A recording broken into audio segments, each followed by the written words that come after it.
Meus irmãos, a paz do Senhor, Levi aqui para trazer aqui o subsídio do livro de apoio das lições bíblicas jovens, editada pela editora CPAD, lição de número 3, que está trazendo o título O Cativeiro Motivado pelo Desprezo ao Ensino.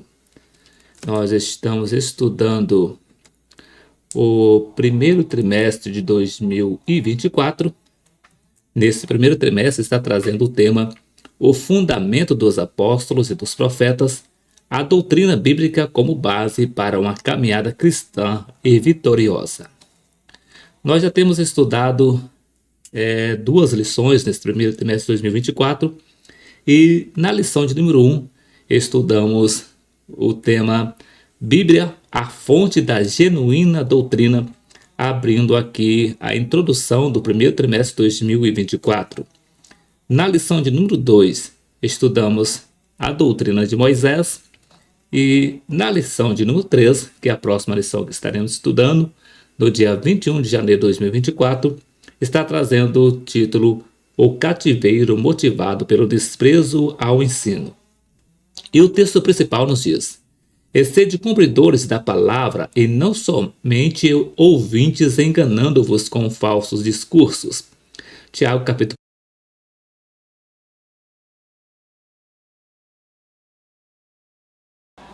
Resumo da lição. Muitas são as consequências decorrentes do abandono do ensino das Escrituras. Por isso precisamos priorizar o estudo bíblico. O texto bíblico está registrado no livro de Jeremias, capítulo 27, versículo 4 a 11, que nos diz: E lhes darás uma mensagem para seus senhores, dizendo: Assim diz o Senhor dos Exércitos, o Deus de Israel. Assim direis a vossos senhores: Eu fiz a terra, o homem e os animais que estão sobre a face da terra, pelo meu grande poder e com o meu braço estendido, e os dou a quem me agrada. E agora eu entregarei todas estas terras nas mãos de Nabucodonosor, rei da Babilônia, meu servo, e até os animais do campo lhe dei, para que os sirvam. E todas as nações servirão a ele, e a seu filho, e ao filho de seu filho, até que também venha o tempo da sua própria terra, quando muitas nações e grandes reis se servirão dele. E acontecerá que, se alguma nação e reino não servirem ao mesmo Nabucodonosor, rei da Babilônia, e não puserem o pescoço debaixo do jugo do rei da Babilônia, visitarei com espada e com fome e com peste esta nação, diz o Senhor, até que a consuma pelas suas mãos. E não deis ouvidos aos vossos profetas e aos vossos adivinhos, e aos vossos sonhos, e aos vossos agoureiros e aos vossos encantadores, que vos falam dizendo: Não servireis ao rei da Babilônia, porque mentiras vos profetizam, para vos mandarem para longe da vossa terra, e para que eu vos lance dela e vós pereçais. Mas a nação que meter o pescoço sob o jugo do rei da Babilônia e o servir, eu o deixarei na sua terra, diz o Senhor, e lavrá-la-á e habitará nela. Introdução. Nessa lição, vamos ver duas naturezas do cativeiro babilônico, histórica e exortativa.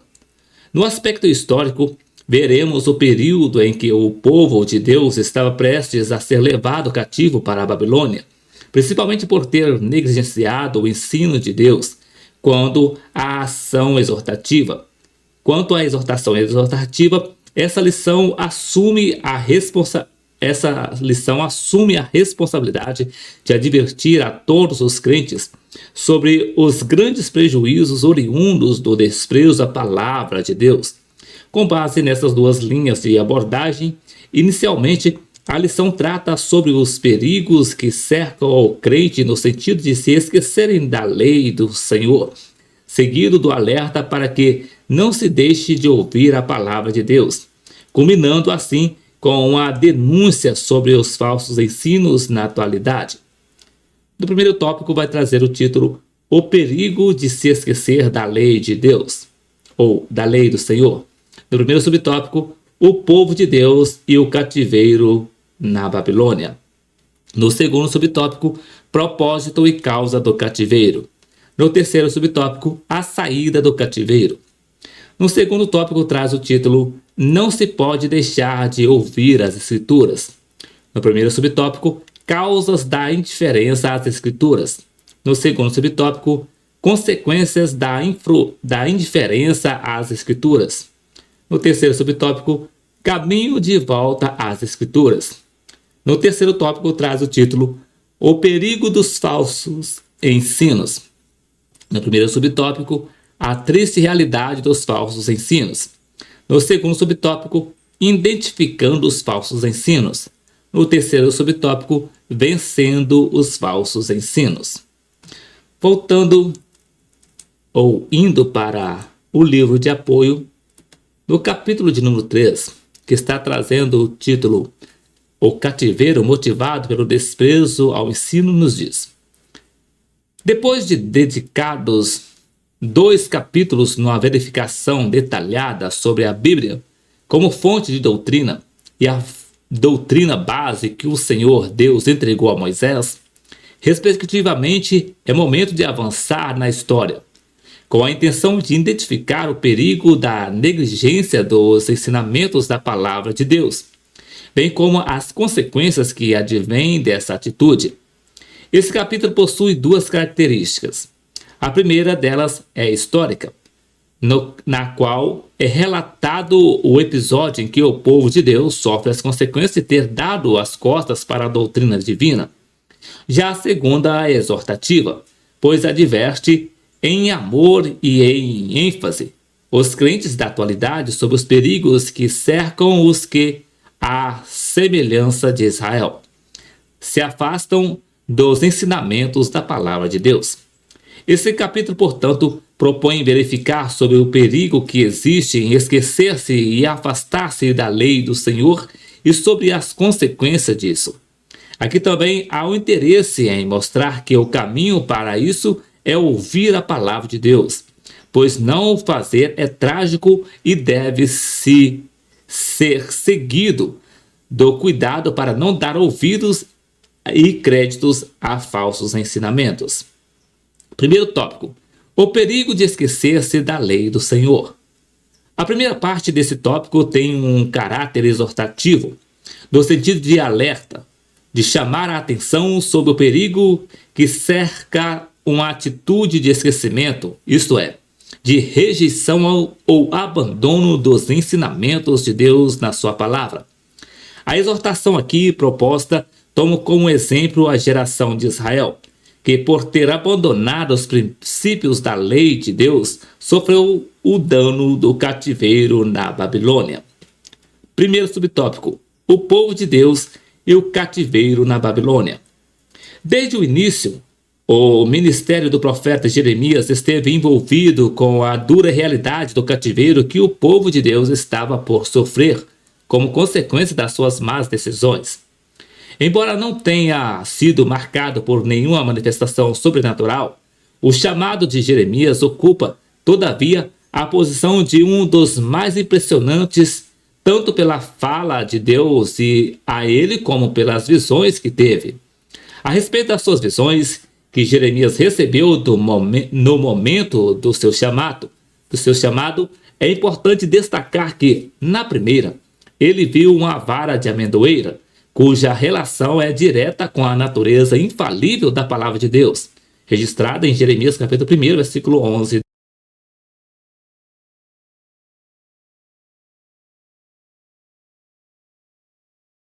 No que se refere à segunda visão, ele avistou uma panela a ferver, inclinada para o norte, na qual se refere à íntima relação com o conteúdo da mensagem que ele transmitira ao povo. Jeremias capítulo 1, versículo 13 e 14. Ao ser questionado pelo Senhor sobre o que via e em seguida responder que via uma vara de amendoeira, o profeta Jeremias recebeu uma espécie de elogio de Deus e ainda pôde ouvir o Senhor dizer que trabalha para que a palavra dele seja cumprida. Capítulo 1, versículo 12. E isso vem do jogo de palavras hebraicas shaged e shoket, que juntas apontam para a ideia de estar acordado e vigilante, ou seja, numa geração caracterizada pela indiferença de um povo que vivia como se Deus estivesse dormindo. O ministério de Jeremias serviu como sinal de que isso não era verdade, pois o Senhor estava acordado e atento ao que estavam fazendo na terra. Desde o início até o fim do seu ministério, o ministério e a mensagem de Jeremias estiveram relacionados com o chamado de Deus ao seu povo para que se arrependesse das suas más obras e voltasse a dar créditos à palavra de Deus. Embora soberano, autônomo e independente, Deus importa-se com o bem-estar dos homens, em especial do seu povo, com quem ele fala, inclusive alertando sobre possíveis perigos e comunicando antecipadamente os acontecimentos, tendo em vista a advertência e o desejo de ver o arrependimento do povo. Deus está interessado, envolve-se e está atento ao que se faz na terra, como se percebe no aviso detalhado, por intermédio de Jeremias, sobre o cativeiro, em Jeremias capítulo 25, versículo 9, 10 e versículo 11. Jeremias sofreu como poucos sofreram em toda a história. Ele foi perseguido, odiado e jurado de morte, mas permaneceu firme e fiel na sua missão. Jeremias capítulo 26, versículos 7 a 24 e capítulo 27, versículo de 1 a 11. A descrição do sofrimento de Jeremias permite que se tenha uma pequena, porém real noção da gravidade do erro e desvio do povo de Deus, que caminhava em direção ao cativeiro como fruto e consequência das suas indiferenças aos princípios da lei de Deus. Segundo subtópico, propósito e causa do cativeiro. Considere o princípio de que o Senhor corrige ao que ama e açoita a qualquer que recebe por filho. Hebreus capítulo 12, versículo 6. Não há nada que Deus faça que não tenha um propósito bem estabelecido. Provérbios capítulo 16, versículo 4. Os propósitos de Deus sempre se cumprirão. Jó capítulo 42, versículo 2 e Isaías capítulo 43, versículo 13. O Senhor não desejou o mal do seu povo com o cativeiro, mas o bem, e isso foi demonstrado na aplicação da sua pedagogia. Deus não permitiu o cativeiro do seu povo na Babilônia sem motivo, nem mesmo sem propósito. Ao contrário, esse triste e lamentável período da história cumpriu o desígnio de Deus em corrigir o seu povo, disciplinando-o com o objetivo de trazê-lo de volta ao centro da sua vontade por meio do arrependimento. Em Jeremias, no capítulo 25, versículo 3 a 5, está registrada a mensagem de arrependimento que Jeremias anunciou ao povo de Judá. Restaurar o seu povo foi o principal propósito do cativeiro babilônico, que durou 70 anos. E o caminho para que isso se tornasse uma realidade foi o arrependimento sincero daquela nação. Hebreus capítulo 12, versículo 11. Entretanto, além de mostrar o propósito do cativeiro na qualidade de pai, o Senhor mostrou o motivo pelo qual corrigiria o seu povo, pois não há correção sem causa, pois Deus é justo. Provérbios capítulo 11, versículo 6. Mas, afinal, qual foi o principal motivo pelo qual Judá passou por tão grande disciplina? Em Jeremias, no capítulo 25, é possível identificar com a clareza necessária o principal motivo do cativeiro a que o Senhor Deus submeteu o seu povo. E os versículos 7 e 8 resumem-os bem, conforme se lê. Todavia, não me destes ouvidos, diz o Senhor, mas me provocastes a ira com a obra de vossas mãos, para vosso mal. Portanto, assim diz o Senhor dos Exércitos, visto que não escutastes as minhas palavras.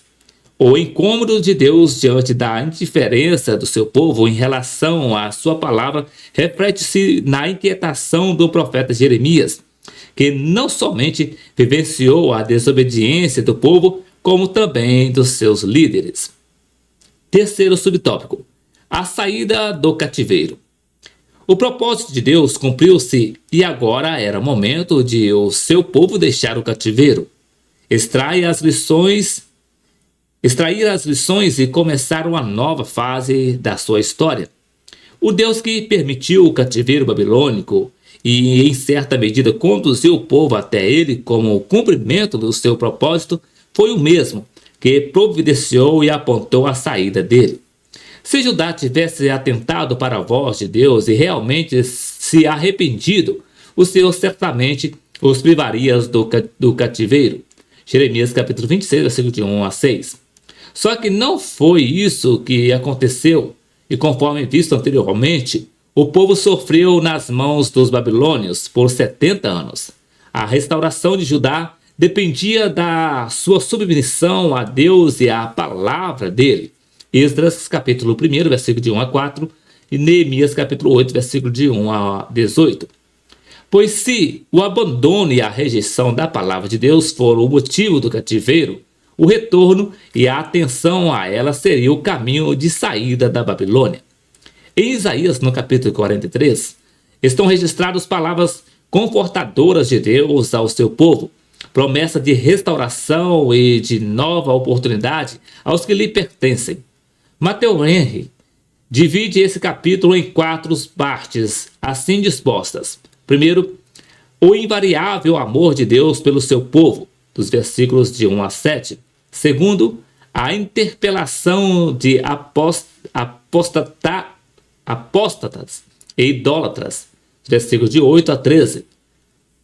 Terceiro, a libertação da Babilônia e a conversão dos gentios, versículo 14 a 21. E quarto, a admoestação ao arrependimento do pecado, versículos 22 a 28.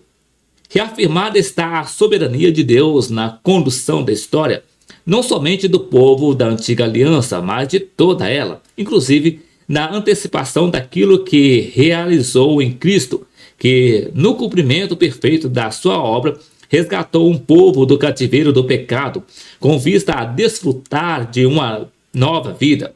Fica claro, portanto, que o povo de Judá saiu do cativeiro e que a lição foi ensinada pelo Senhor e, em certa medida, aprendida por aquela nação. Segundo tópico, não se pode deixar de ouvir as Escrituras. Lamentavelmente, o homem tende a apontar os efeitos negativos de uma determinada situação sem levar em conta as causas disso. No entanto, se o propósito realmente é a cura e a restauração, então identificar essas causas é imprescindível. A causa do sofrimento de Judá no cativeiro foi a indiferença à doutrina de Deus, mas até a essa indiferença teve as suas causas. Isso mesmo, a falta de interesse pela palavra de Deus tem origem na condição em que o pecado colocou o ser humano. Além desse ponto, esta sessão discorre sobre o que acontece com os que rejeitam a palavra de Deus e aceitam os falsos ensinos. Primeiro subtópico: causas da indiferença às Escrituras. A Bíblia informa que os homens amaram mais as trevas do que a luz. Todavia, além de ser uma escolha dos que assim vivem, o texto sagrado declara que a condenação é esta, ou seja, a decisão de viver separado de Deus é mais do que uma má escolha do homem, tratando-se, portanto, da própria condenação. Na perspectiva bíblica, a condição humana é de queda e extravio de Deus, estado que não permite que os homens façam o bem, e a não ser que o Espírito Santo opere a transformação. Romanos capítulo 3, versículo 10 a 26. Jesus disse que é do coração que emanam os maus sentimentos, os pensamentos impuros e as ações pecaminosas. Mateus capítulo 7, versículo 21. E isso se dá por causa da triste condição em que se encontra o ser humano desde que Adão e Eva decidiram viver independentes de Deus. Efésios capítulo 2, versículo 2 e 3 e Gênesis capítulo 3, versículo 5. Causa maior e principal do desinteresse do afastamento e da aversão de tudo que é divino. Diante de tal condição, só a ação de Deus em gerar a sua vida no homem caído é capaz de tirá-lo dessa situação. Ezequiel capítulo 36, versículo 26 e Efésios capítulo 2, versículos 1 e 4 a 22.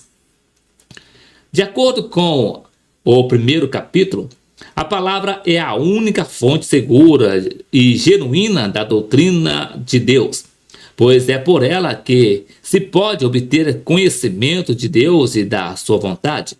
João capítulo 1, versículo de 1 a 5, capítulo 5, versículo 39 e 2 Timóteo capítulo 3, versículo 16 e 17 e 1 João capítulo 5, versículo 7.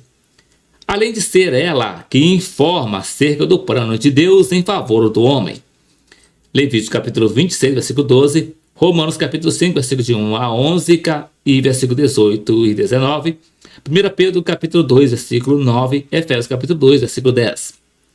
No entanto, por natureza, o homem é inclinado aos seus próprios desejos e a viver distante de Deus e dos seus princípios.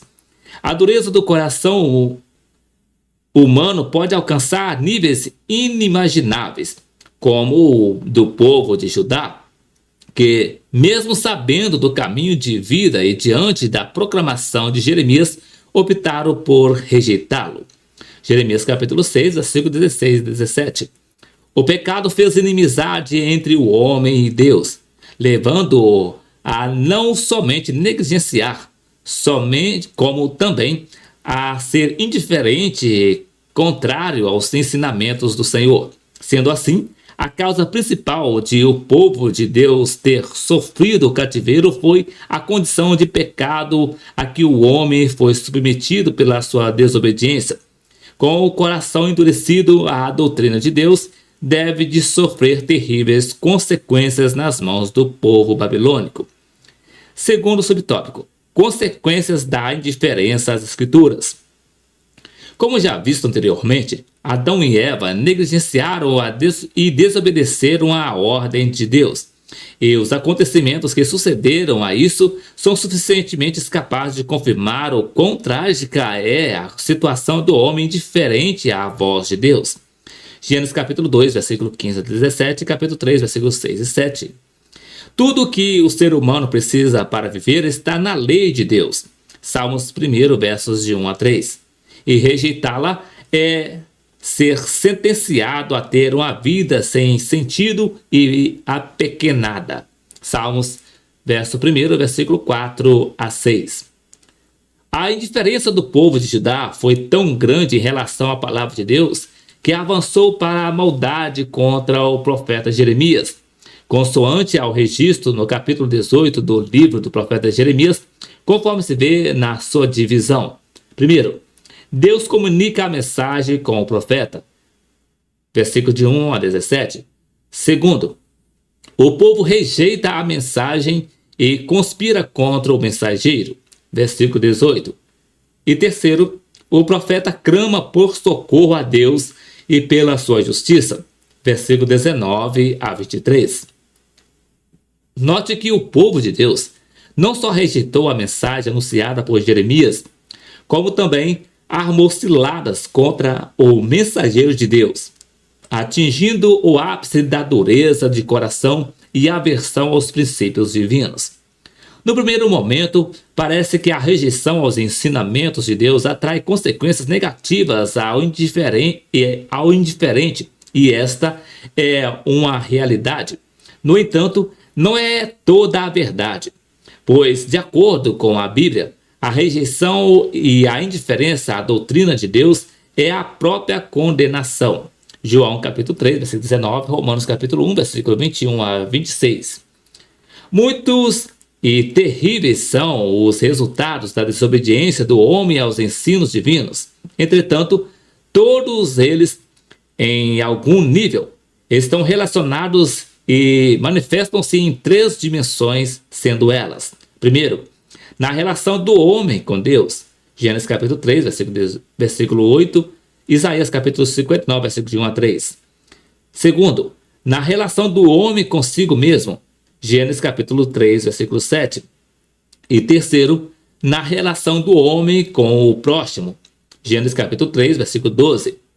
A insatisfação pessoal e os conflitos interpessoais têm sido a causa principal dos que rejeitam a vontade de Deus e da sua palavra. Tiago capítulo 4, versículo de 1 a 7. E como isso é classificado como pecado diante de Deus, trata-se de um desafio que só será vencido por meio do compromisso renovado e resoluto com os ensinos divinos, voltando-se às Escrituras. Salmo 119, verso de número 11. Terceiro subtópico: o caminho de volta às Escrituras. A principal causa do afastamento das Escrituras é a independência de Deus, como fruto do pecado, e os efeitos disso são os mais terríveis e diversos, principalmente o rompimento e a deturpação do relacionamento nos seus mais variados níveis. Nesse caso, duas perguntas carecem de resposta. Primeiro, existe um caminho capaz de mudar essa situação? E segundo, qual seria o caminho para essa mudança? De forma direta e objetiva, a resposta é sim. Há um meio pelo qual essa situação pode ser mudada, e não há outro caminho senão os das Escrituras. Sendo assim, o retorno às Escrituras é a única forma de o povo retornar à direção e, assim, depender de Deus e tornar os seus relacionamentos mais saudáveis que glorifiquem ao Senhor. Em Neemias, no capítulo 8, versículo de 1 a 12, há um precioso registro sobre o interesse do povo pela lei de Deus e o que isso é capaz de produzir em favor de uma nação.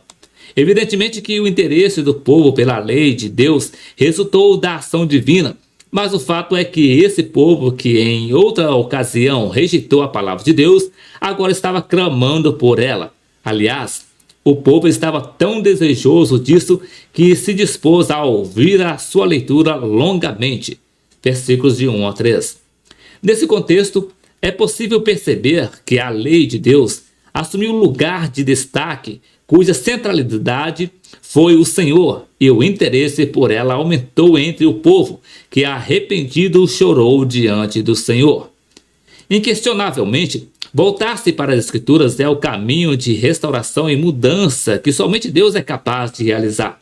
Visto que a palavra de Deus pavimenta o caminho do temor a Deus, da autoconsciência do estado espiritual e do arrependimento sincero, sobre a promessa infalível de que, a seu tempo, o Senhor fará tudo o que for do seu agrado. Terceiro tópico: o perigo dos falsos ensinos. Com base no exemplo do sofrimento do povo de Deus no cativeiro babilônico, as causas, as consequências, o propósito e o escape providenciado pelo Senhor. Nesse capítulo, abre uma discussão atual em que a proposta é a de reconhecer a existência de falsos mestres e, em alguns casos, a presença de algum deles entre o povo de Deus. Começando pelo reconhecimento dessa realidade, esse capítulo discorre sobre a identidade desses falsos mestres, pois isso permite que eles sejam identificados, com o objetivo de a igreja enfrentá-los e vencê-los. Primeiro subtópico: a triste realidade dos falsos ensinos. O espírito dos falsos ensinamentos ainda opera na atualidade e os seus danos ainda são terríveis, em alguns casos irreversíveis. Mas afinal de contas, quais são esses perigos e como se manifestam? A vitória da igreja sobre os falsos ensinos passa pelo reconhecimento da triste realidade e da indesejável presença desses que disseminam o engano doutrinário. Em 1 Timóteo, no capítulo 4, versículo 1, o apóstolo Paulo faz uma forte denúncia sobre falsos ensinos, que nada mais são que desvios doutrinários produzidos por espíritos maus. Está claro que a intenção de Paulo não é a de falar sobre ensinos equivocados, mas sim de conteúdos distorcidos por maus espíritos, isto é, ensinos mentirosos, disfarçados de verdade. Aliar-se a esses falsos ensinos é o mesmo que se aliar com o reino daquele de onde eles procedem, ou seja, com o próprio enganador. Tiago capítulo 3, versículo 15. Há um trabalho orquestrado e bem organizado para a difusão dos desvios doutrinários, sempre com a intenção de perverter a genuína palavra de Deus. O engano doutrinário é um método antigo no falido repertório de Satanás, que, conforme as Escrituras, é quem profere mentira, fala do que lhe é próprio, porque é mentiroso e pai da mentira. João capítulo 8, versículo 44. Ele ainda trabalha para enganar na atualidade. Essa realidade é vista no registro bíblico sobre a verdade de que os falsos profetas atuavam com a intenção de enganar o povo de Deus, já nos dias de Elias, em 1 Reis, capítulo 18, versículo 20 a 22. Assim como o espírito de engano atuava abertamente nos dias de Jeremias, em Jeremias capítulo 5, versículo 30 e 31, e no período dos apóstolos, 1 João capítulo 4, versículo 5. A igreja deve reconhecer que o espírito de engano que atua na disseminação de falsos ensinos ainda opera e que os seus frutos são amargos e prejudiciais. Segundo subtópico, identificando os falsos ensinos. Uma vez que a realidade dos falsos ensinos e dos seus males é reconhecida, a necessidade é de enfrentar os fatos e que impõe a necessidade de identificá-los desde o início. Nesse caso, é somente pela Bíblia que a igreja alcançará êxito na identificação dos falsos ensinos e principalmente da fonte desses enganos doutrinários. A origem desses falsos ensinos não é de natureza humana, mas de origem espiritual, cuja finalidade refletem no mundo físico. Sendo assim, o instrumento para a identificação desse mal e as armas para combatê-los, em hipótese alguma, têm de ser naturais, mas sim espirituais. A Bíblia como instrumento de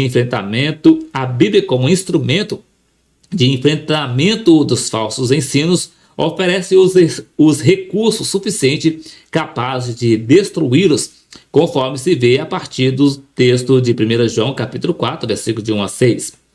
Com base nas orientações do apóstolo João, a igreja é advertida a não acreditar em tudo que lhe é apresentado com aparência de espiritualidade, mas deve provar a natureza disso, ou seja, identificar o espírito do qual o referido ensino procede.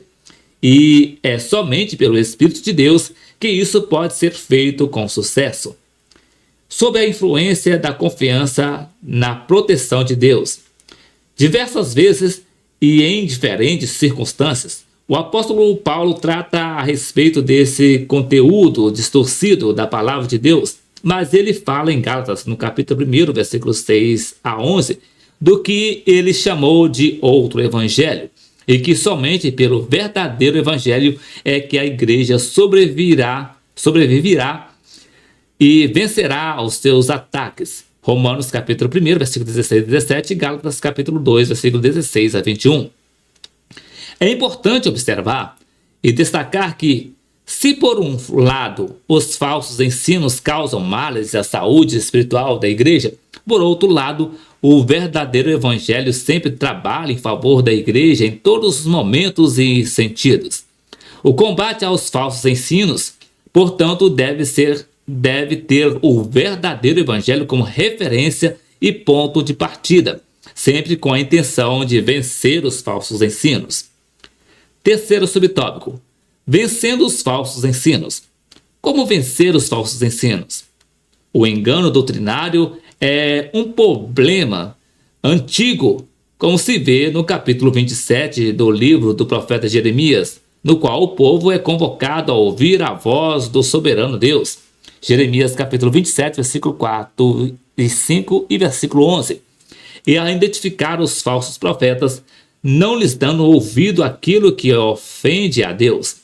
Capítulo 27, versículo 9 e 10. Paulo teve de lidar com a astúcia dos falsos mestres, que aproveitaram a sua ausência da igreja em Corinto para destilar o veneno dos falsos ensinos, questionando a autenticidade do seu apostolado, haja vista a simplicidade da sua mensagem. Paulo enfrentou os falsos mestres através da consciência clara e resoluta de que ministério é serviço, segundo os Coríntios capítulo 3. Diante dos falsos ensinos, ele não desfaleceu, afirmando que, primeiro, não agiria em benefício próprio, sentido da expressão astúcia, mas sempre autuária em favor dos seus irmãos. E segundo, não falsificaria a palavra de Deus, segundo os Coríntios capítulo 4, versículo 1 e 2. Os que, à semelhança do apóstolo Paulo, decidiram permanecer fiéis a Deus e ao seu chamado, ainda que lhe custasse a vida, devem descansar em Deus, pois ao contrário dos falsos profetas, a igreja tem a proteção divina e permanecerá eternamente. Não há o que temer. Continue confiando na suficiência e no poder do Evangelho de Cristo, que, conforme as palavras de Paulo, é o poder de Deus para a salvação de todo aquele que crê. Romanos capítulo 1, versículo 16. Além disso, tenha uma atitude positiva no sentido de avançar na sua pregação em todo o tempo, segundo Timóteo capítulo 4, versículo 2 a 4. E assim, os falsos ensinos certamente serão vencidos. Voltando para a lição, a conclusão nos diz: partindo do exemplo histórico do cativeiro babilônico que o povo de Deus sofreu, essa lição é um alerta à igreja e aos crentes da atualidade acerca dos perigos e das terríveis consequências advindas do desprezo aos ensinos divinos. Precisamos reconhecer a realidade dos falsos ensinos, identificando-os e combatendo-os com a verdade de Deus. Então, meus irmãos, esse aqui foi o subsídio do livro de apoio das lições bíblicas jovens, editado pela editora CPAD, lição de número 3, que trouxe o título O Cativeiro Motivado pelo Desprezo ao Ensino. Na próxima semana, se o Senhor Jesus nos permitir, regressaremos aqui para deixar o subsídio do livro de apoio das lições bíblicas jovens, lição de número 4, que vai trazer o título Os Jovens que se mantiveram firmes na doutrina. Que Deus em Cristo abençoe a sua vida e até o próximo vídeo, querendo o Senhor Jesus.